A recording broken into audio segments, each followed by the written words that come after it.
Hi, and welcome to a simple Blender series. So this is just going over the generate modifiers here for objects.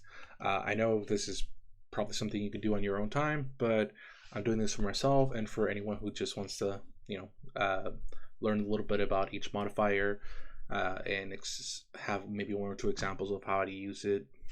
Just because it's nice to know what's out there and not having to do it yourself. It's like when people watch I guess sports or games, like we all watch YouTubes about um, Blender, because sometimes that's just how we learn. So I hope this helps some people. And let's get started. All right, so I created two cubes. Just from the first one, shift D, and then just put this one on the y-axis here. But anyway, so let's select the first one, and we're going to add the array modifier, the first one. So this array modifier, what it really just does is copies it. So we have count of 1 of 2, so whatever we have is just going to get extended. If we put the x-ray mode here, we see that it's 3. So right now we have relative offset selected. So let's go factor x right here, and it will increase the distance, and it's the distance in relation to like this face of the object, like the vol. Think of it the volume. If we select, let's see, then we can also go x, y, z, and so forth. That's pretty simple. All right.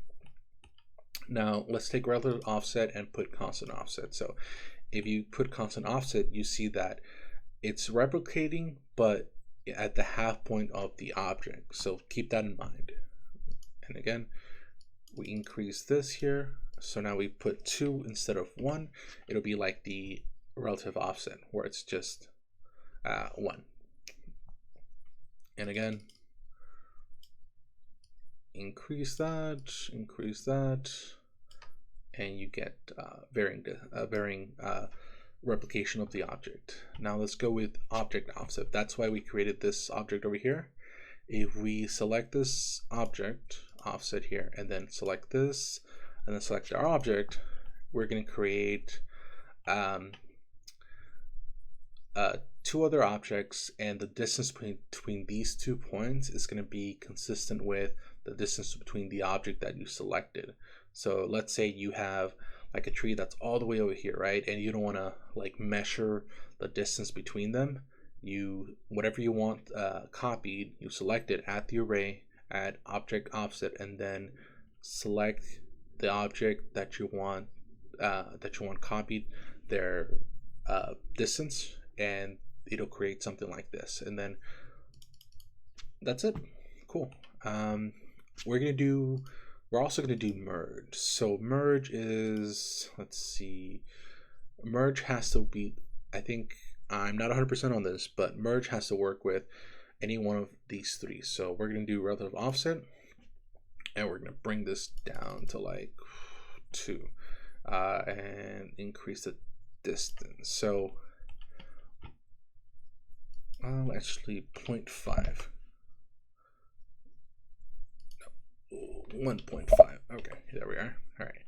So for merge, distance here determines if these 2 are going to be merged. So right now, nothing, right? Keep on increasing it, and once we get to 1, we know that the distance between these 2 points is half of this to half of this object.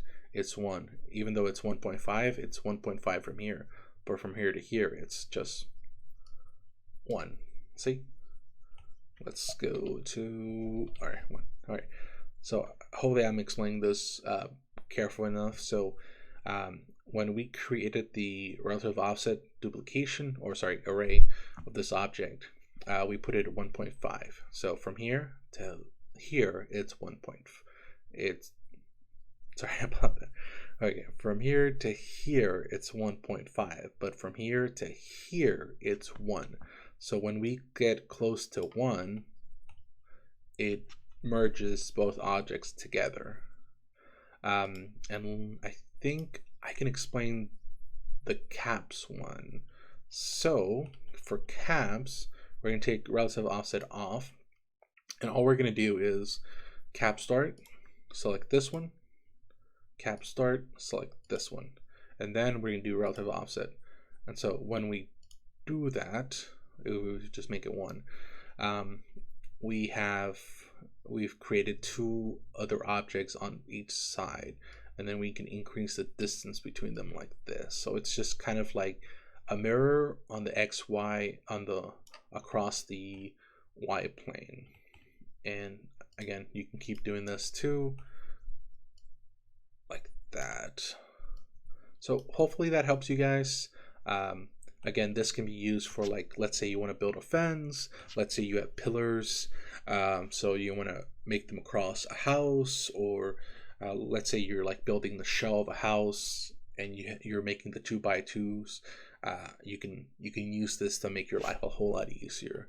And I guess we can do a really simple example. So let's delete pretty much all of this. Right. Shift A, cube, and then SC, like that, and then Shift A, another cube, then S, and then SC, we're gonna do it like that, and SY, sorry, SC, we don't want to make it too big, 1, go to front, GC, like this, and then we're going to also duplicate Shift D and bring it right about here. So that's pretty even. And then we're just going to select all of these and then go to object and join them. So this is going to be our pillar, right? Now let's add the modifier again for array. And now we're just going to increase the size, and we're also going to increase the amount. So now we have a bunch of little pillars. Like that. One thing that you should know before you apply this array, you can go tab edit mode, go to the original array, and let's say whatever you want to change it up just a little bit. So S, right? So whatever happens to this one, it'll happen to the other ones as well. This is just in case you want to do like quick modifications to your object. Don't apply the array until you're finished with that. And yeah, this is pretty simple but really useful. So hope that helps, and until the next time.